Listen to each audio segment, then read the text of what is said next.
আসসালামু আলাইকুম। Hello everyone. আশা করছি সবাই খুব ভালো আছেন। আলহামদুলিল্লাহ আমরাও খুব ভালো আছি। চলে আসলাম আমাদের রোজার একদম শেষের দিকে ছোট্ট একটা ব্লগ নিয়ে যেটা ঈদের অল্প কিছুদিন আগের করা ছিল। তো আজকের ব্লগটিতে থাকছে জোহার স্কুলের শেষ দিন যেটা ঈদের আগে ছুটির দেওয়ার আগের দিনটা ছিল আরকি। তো ওদের ছুটি এবার প্রায় ২১ দিনের মতো পড়েছে, অনেকটাই লং। আর রোজার শেষ দিকটা তখন প্রচুর গরম পড়ে যাওয়ার কারণে বাইরে যাওয়াটা খুব কষ্ট হয়ে যাচ্ছিল। ঠিক সেই সময়টা স্কুল বন্ধ হওয়ায় আমরা যেন অনেকটা স্বস্তি পেয়ে গেলাম, সাথে বাচ্চারাও অনেকটা রিলিফ ফিল করবে। আর এতটা লং টাইম বাসায় থাকার কারণে দেখা যাবে ওরা অনেকটা এনার্জিও পাবে গরমের মধ্যে। তো জোহার ছুটি হয়ে গেছে, আমি ওর জন্য দাঁড়িয়েছিলাম গেটের বাইরে। তো ওকে নিয়ে আজকে আমরা যাব ওর ফুপির বাসায়, কারণ স্কুল বন্ধ হয়ে যাওয়ার পর আর এদিকে আসা হবে না অনেক দিন। আর আজকে যাওয়ার একটি স্পেশাল কারণও ছিল। আজকের আগের দিন ওর ছোট ভাইয়ের জন্মদিন ছিল। তো আমি ওকে বলেছিলাম যে তোর অনুষ্ঠানটা আমরা একটা দিন পরে করি, কারণ আমি যেহেতু ওই দিন আর স্কুলে যাওয়ার কথা ছিল না, ওর স্কুল বন্ধ ছিল জোহার। তো এই জন্য আমরা একটা দিন পরেই করছি। আর ওই দিন স্কুল ছুটি হওয়ার কারণে পরে তো স্কুলে যাওয়ার আর তাড়া নেই, তাই ওই দিনটা ওদের বাসায় আমরা থাকবো, থেকে তারপর আমরা বাসায় চলে যাব আর কি। তো বাসায় যাওয়ার সময় ওর ভাইকেও সাথে করে নিয়ে যাব, সেজন্য আমরা আসা আসা আর কি। তো বিকাল বেলা আমরা বের হয়েছিলাম কেক, তারপর আমরা রাতে কিছু খাবারের কেনাকাটা করার জন্য, কারণ ওই দিনটা আমরা বাসায় কোনো আয়োজন করিনি। চেয়েছিলাম বাইরে রেস্টুরেন্টে গিয়ে খাবো, কিন্তু মা অসুস্থ থাকার কারণে আর বাইরে যাওয়া হয়নি। তাছাড়া অনেক গরমও ছিল। তাই আমার ভাগ্নেরা বলল যে মামি এর থেকে বেটার হবে আমরা খাবার পার্সেল করে নিয়ে এসে বাসায় খেলে রোজা খুলে দেখা যায় সাথে সাথে খাওয়াও যায় না, আমরা চাইলে একটু দেরি করে খেতে পারবো। তো এই জন্য আমরা আর ছোট ভাগ্নেকে সাথে করে চলে গিয়েছিলাম খাবার কিনতে। কিন্তু আমরা আসলে যে এক্সপেকটেশন নিয়ে বের হয়েছিলাম সেটা একদমই তার উল্টো ছিল। কোনো রেস্টুরেন্টেই চাইনিজ আইটেম ছিল না, কারণ তখন তো ইফতারির সময় প্রত্যেকটা চাইনিজ রেস্টুরেন্টেও ইফতারের আইটেম ছিল। আমরা অনেক কষ্ট করে একটা পরিচিত রেস্টুরেন্টে গিয়ে তাদেরকে অর্ডার করে দেন বসে থেকে আমাদের খাবার রেডি করাতে হয়েছে। তবে কেকটা পেয়ে গিয়েছিলাম। কেকটা আমাদের এখানকার খুব ফেমাস একটা আল আরাবিয়ান ব্র্যান্ডের কেক। এটা খুবই মজা, আমরা এর আগে অনেকবার খেয়েছি।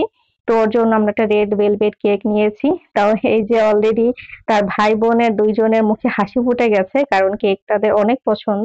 আর মাসাল্লাহ কেকটার সফটনেস খুব ভালো ছিল।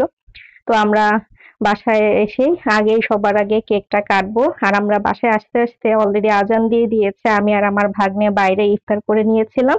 আর বাসায় ওরা সবাই টুকটাক অল্প কিছু মানে শরবত বা বাসায় যা রেডি ছিল তাই খেয়ে নিয়েছে। ফোন দিয়ে বলে দিয়েছিলাম যে আমাদের আসতে একটু লেট হবে যেহেতু খাবার বানাচ্ছি। আর বাসার অবস্থা একটু মেসি, কেউ কিছু মনে করবে না। অ্যাকচুয়ালি বাচ্চা বাসায় থাকলে সবকিছু এলোমেলো হয়ে যায়। আমার মেয়ে মেইনলি এই অবস্থা করেছে। তো অপেক্ষা করছে কখন কেক কাটা হবে আর কখন তারা খাবে। আর এদিকে আমার বড় ভাগ্নেকে বললাম যে তুমি অন্য খাবারগুলো আস্তে আস্তে সার্ভ করে ফেলো, কারণ বাইরে থেকে এসে আমরা এত অস্থির হয়ে গিয়েছিলাম, মানে খুব গরম লাগছিল। তো এই জন্য ওকে দায়িত্বটা দিলাম যে তুমি ধীরে ধীরে খাবারটা সাজাও, এদিকে আমি কেকটা রেডি করি, সবাই মিলে আগে কেকটা কেটে নাও। আর এই দিনটা সাধারণত আমরা এরকম ভাবে এখন আর জন্মদিন করা হয় না, বিশেষ করে ওর ভাইদের। ওরা অনেকটাই বড় হয়ে গেছে। তাছাড়া এবার একটু স্পেশাল ছিল এই জন্য যে এবার মা, মানে আমার শাশুড়ি মা ঢাকায় ছিলেন। তো উনি কখনোই কোনো নাতি নাতনির জন্মদিনে থাকতে পারেননি, তাই এবার আমরা ভাবলাম যে মাকে সাথে করে নিয়ে তারা ৩ ভাই বোন কেকটা কাটুক, একটা স্মৃতি থাকবে। তো এখানে আপু, মা সবাই দাঁড়িয়েছিলেন। কেউ আসলে ওভাবে রেডি ছিল না বিধায় ক্যামেরার সামনে আসতে চাচ্ছিল না। তো আপুকে বলেছিলাম, আপুও আসতে চাচ্ছে না, কারণ আমরা সবাই বাসার গেটআপে ছিলাম। তো মাকে অনেক বলে এখানে বসালাম। তারা ৩ ভাই বোন আর তাদের দাদু নানু মিলে কেকটা এখন কেটে নিচ্ছে। তো এই মানে ভিডিও গুলো আমাদের একটা স্মৃতি হিসেবে রেখে দিলাম পরবর্তীতে, যাতে করে আমরা দেখতে পারি। তো এইজন্য এটা রাখা। আর এইটা ভিডিওটার আজকে দেওয়ার একটা উদ্দেশ্য হচ্ছে, আসলে মাকে নিয়ে কয়টা দিন আমরা অনেক টেনশনে ছিলাম। আমার মা শাশুড়ি মা অনেক অসুস্থ হয়ে গেছে। তো মার জন্য সবাই অনেক দোয়া করবেন যেন খুব তাড়াতাড়ি সুস্থ হয়ে যান। আর সবসময় এরকম ভাবেই সবার সাথে মিলেমিশে আমরা থাকতে পারি। সরি, আমাদের আজকের ব্লগটা এতটুকু আয়োজন নিয়ে ছিল। তো বাচ্চাদের এইটুকু আনন্দ দেখার জন্যই আমাদের এই ছোট্ট একটা আয়োজন ছিল। এটা কোনো জন্মদিনের প্রোগ্রাম বা ওভাবে কোনো প্রিপারেশন কিছুই ছিল না। হঠাৎ করেই আমাদের এই সাডেন প্ল্যানটা করা। তো আমার ভাগ্নেও এটার জন্য রেডি ছিল না। তোকে আমি মেইনলি ফোর্স করেছি যে চল আমরা ছোট্ট করে একটা কিছু করি। তো এই যে এখানে খাবারগুলো সব বের করে নেওয়া হয়েছে। এখানে ফ্রেঞ্চ ফ্রাই এনেছিলাম মেইনলি আমার মেয়ের জন্য, কারণ ও যেহেতু ঝাল অন্য কোনো খাবার বেশি একটা খাবে না। তো সবাই মিলে অল্প অল্প খাবো আর কি। আর এখানে ছিল চিকেন ফ্রাই, তারপরে চিকেন ফ্রাই এর এইটা আবার আমরা আলাদা নিয়েছিলাম, কারণ এই দোকানের ফ্রাইটা নাকি আমার ভাগ্নের অনেক পছন্দ। তো যেহেতু ওর বার্থডে তাই ওর ইচ্ছাটাকে একটু প্রাধান্য দিয়েছি।